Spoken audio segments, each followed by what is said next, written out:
Imagine the vast, sun-baked plains of the Sahel, where a farmer named Amina stands in her millet field in northern Mali. Dust swirls around her as she scans the horizon, worrying about the next drought or pest invasion that could wipe out her family's livelihood. This isn't just a story, it's the reality for millions in this semi-arid belt stretching across Africa from Senegal to Sudan. But what if artificial intelligence could rewrite this narrative? What if the Sahel, long synonymous with aid dependency and crises, became Africa's pioneer in AI-governed development? Welcome to my video essay, Beyond Aid. Can the Sahel become Africa's first AI-governed development region? I'm Philomena, and through this exploration, I'll weave together stories of resilience, cutting-edge innovation, and critical reflections from my course on Africa's global role. We'll dive deep into empirical examples, reflect on evolving understandings of African agency, and examine how sustainable technologies like AI could transform this region. To truly understand the Sahel's challenges, let's paint a fuller picture. This region, home to over 150 million people across countries like Mali, Niger, Burkina Faso, Chad, and Mauritania, grapples with a perfect storm of issues. Climate change manifests in extreme ways here. Rising temperatures and erratic rainfall patterns have led to recurrent droughts, affecting more than 80% of the population who depend on rain-fed agriculture. Soil degradation is another silent killer. Desertification advances at an alarming rate, swallowing land equivalent to the size of Switzerland annually.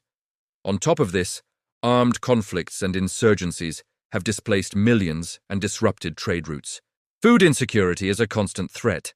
UN data from 2025 indicates over 20 million people faced acute hunger, exacerbated by global supply chain disruptions.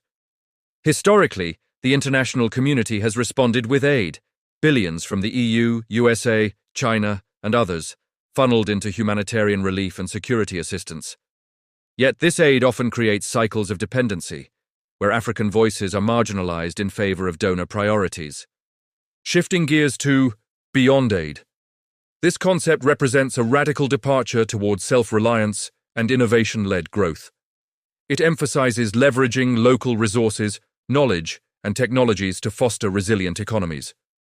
My chosen theme, sustainable technologies and industrial transformation, aligns seamlessly with this. At the start of the course, I saw Africa's development as dominated by external powers. Lectures on partnerships and regional integration like the African Continental Free Trade Area reshaped my view. I now recognize Africa as an active innovator, capable of leapfrogging traditional development stages through technologies like AI, particularly in addressing context-specific challenges like those in the Sahel. AI's potential in agriculture offers a compelling entry point. Let's return to Amina in her Mali field.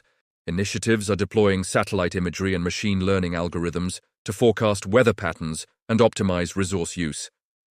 For instance, platforms integrate satellite data to calculate vegetation indices, enabling farmers to detect crop stress early. This has helped reduce water wastage by up to 15% and increase millet yields from around 1 ton per hectare to over 2 tons in pilot areas. In neighboring Ghana, AI apps identify cassava diseases with 85% accuracy, cutting losses by 15%. Adapting this to Sahelian crops could revolutionize food systems. Under Mali's Agriculture Resilience Act, AI-driven farming is projected to lower child malnutrition rates from 16% to under 9%. Expanding beyond farms, AI's role in health and environmental management is equally transformative. In Burkina Faso and Niger, predictive analytics help anticipate disease outbreaks. Machine learning models analyze vast datasets on weather and population mobility to predict malaria surges, allowing for preemptive action. This proactive approach has already shown promise in reducing outbreak impacts by 20–30% in tested zones.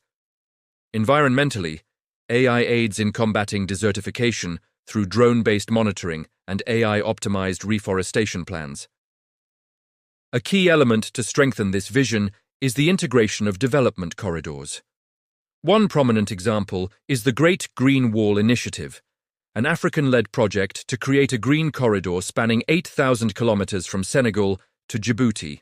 This isn't just about planting trees, It's a multifaceted corridor aimed at restoring degraded lands and creating economic opportunities.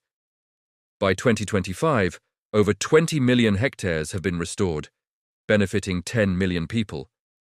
AI enhances this by using satellite algorithms to monitor progress and optimize planting strategies, potentially accelerating restoration by 25%. Another critical corridor is the logistical networks serving the alliance of Sahel states, Mali, Burkina Faso, and Niger. These landlocked nations depend on transport corridors for trade access. AI could optimize logistics through predictive maintenance on roads, real-time traffic management to avoid conflict zones, and blockchain-integrated supply chains. This ties into regional integration under the Continental Free Trade Area, where AI-driven data sharing could reduce border delays by 40%, fostering intra-African trade. In governance, the AI-governed aspect becomes particularly intriguing.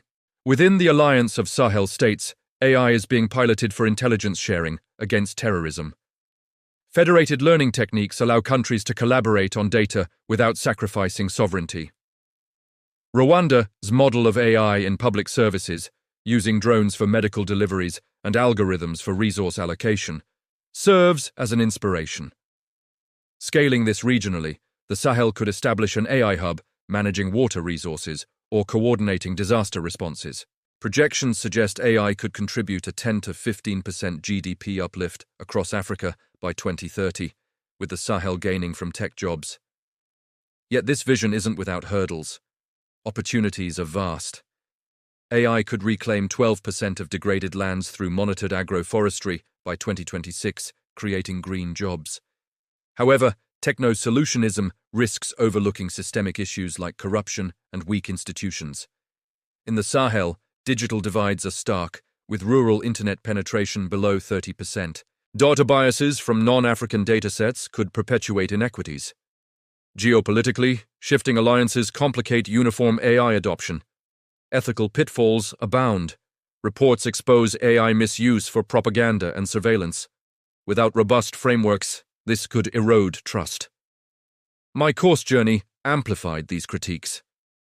I evolved from seeing AI as a panacea to advocating for African-led strategies, like the African Union's AI framework, which incorporates indigenous knowledge, blending traditional Sahelian weather law with algorithms. True agency demands data sovereignty to prevent neo-colonial extraction by tech giants. So, can the Sahel pioneer AI-governed development? The building blocks are there. Corridors like the Great Green Wall and logistics networks provide infrastructure backbones, amplified by AI for efficiency and resilience. Action is needed, investing in broadband, skilling youth, and forging equitable partnerships. Back to Amina. Equipped with AI tools, her field flourishes, her surplus feeds regional markets via optimized corridors, and the Sahel emerges as a tech beacon. This isn't mere development, it's a sovereign transformation. Through this course, I've grasped that Africa's narrative is one of ownership beyond aid. Thank you for joining this extended journey. What role do you see for AI in the Sahel? Share your thoughts in the comments below.